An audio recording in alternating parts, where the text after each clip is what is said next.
Hello बच्चों, कैसे हो आप लोग। हमने क्लास 10th का मोस्ट इंपॉर्टेंट चैप्टर जो कि आपका है इलेक्ट्रिसिटी चैप्टर नंबर 12 को ऑलरेडी स्टार्ट कर दिया था। मींस इसके एग्जांपल्स की सीरीज को। तो अब तक हम एग्जांपल 12.5 तक देख चुके हैं और अब हम करने वाले हैं अपना नेक्स्ट एग्जांपल जो कि है पेज नंबर 208 नहीं है 209 है। ओके, 209 पर दिया हुआ है एग्जांपल नंबर 12.6। देखिए क्या है, ये बहुत ही ज्यादा इंपॉर्टेंट क्वेश्चन है और बहुत ही ज्यादा स्टूडेंट इसमें कंफ्यूज होता है। तो आप मेरे साथ इसको पढ़िएगा, समझिएगा और जो मैं जैसे करा रहा हूं वैसे करिएगा तो समझ आ जाएगा। तो देखिए क्या है question. A wire of given material having length L and area of cross section A has resistance of 4 ओम। यानी कि एक वायर है जो कि दिया हुआ है, गिवन मटेरियल का है, जिसकी लेंथ हमें दे रखी है एल और उसका एरिया ऑफ क्रॉस सेक्शन दे रखा है ए। ठीक है, और उसका रेजिस्टेंस हमें दे दिया, कितना दे दिया, 4 ओम का। ठीक है, what would be the resistance of the another wire of the same material having length L by 2 and area of cross section is 2a। तो यानी कि अलग जो what would be the resistance of another wire, यहाँ another wire की बात कर रहा है, of the same material का है, having रखता है, लेंथ कितनी है इस बार L by 2 कर दी और एरिया कितना कर दिया उसका 2a कर दिया। तो देखिए कैसे निकालेंगे इसका आंसर। सबसे पहले हमें दिया हुआ क्या है वो लिख लेते हैं, गिवन दैट। ठीक है, तो हमें सबसे पहले इसने दिया हुआ है लेंथ दे रखी है L और area of cross section A है। रेजिस्टेंस कितना दिया हुआ है, रेजिस्टेंस देखिए इसने कितना दिया हुआ है, मींस R कितना दिया हुआ है, 4 ओम। ठीक है, उसके बाद वी नो दैट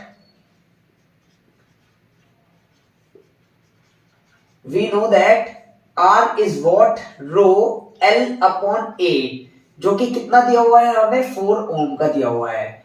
ठीक है, जो R है हमारा रो L upon A होता है और जो कि कितना दिया हुआ है, 4 ओम दिया हुआ है। ठीक है, उसके बाद क्या कह रहा है, नाउ फॉर सेकेंड वायर। ठीक है, नाउ फॉर सेकेंड वायर के लिए हमें क्या दे रखा है, इसने लेंथ दे रखी है, लेंथ इसको हम ले लेते हैं एल डैश, क्योंकि ये न्यू के लिए है, सेकंड वाले वायर के लिए है, इसीलिए मैंने एल डैश लिए है। ठीक है, तो कितना दे रखा है, एल बाई 2। ठीक है, उसके बाद एरिया जो दे रखा है इसने, area of cross section means A dash, कितना दिया हुआ है, 2a। तो हमें यहाँ पे क्या फाइंड करना है, रेजिस्टेंस निकालना है। So we can find new resistance.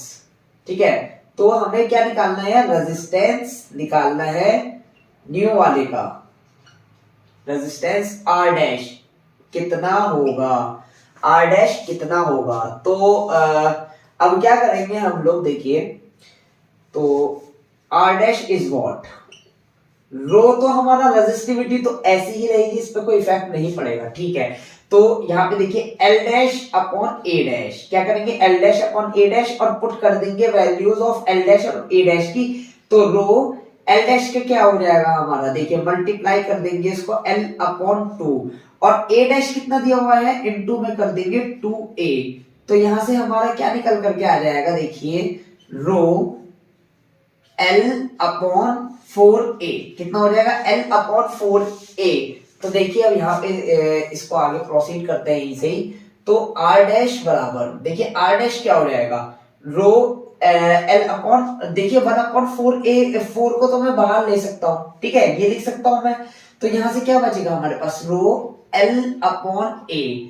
देखिए रो एल अपॉन a की वैल्यू कितनी है हमारे पास, रो एल अपॉन a 4 ओम के इक्वल है। तो न्यू रेजिस्टेंस विल बिकम क्या हो जाएगा, देखिए 1 अपॉन 4 इंटू में 4 करेंगे, क्यों, क्योंकि यहां पे लिख दीजिएगा देयरफॉर के रो एल अपॉन ए कितना है हमारे पास, 4 ओम है, कितना है, 4 ओम।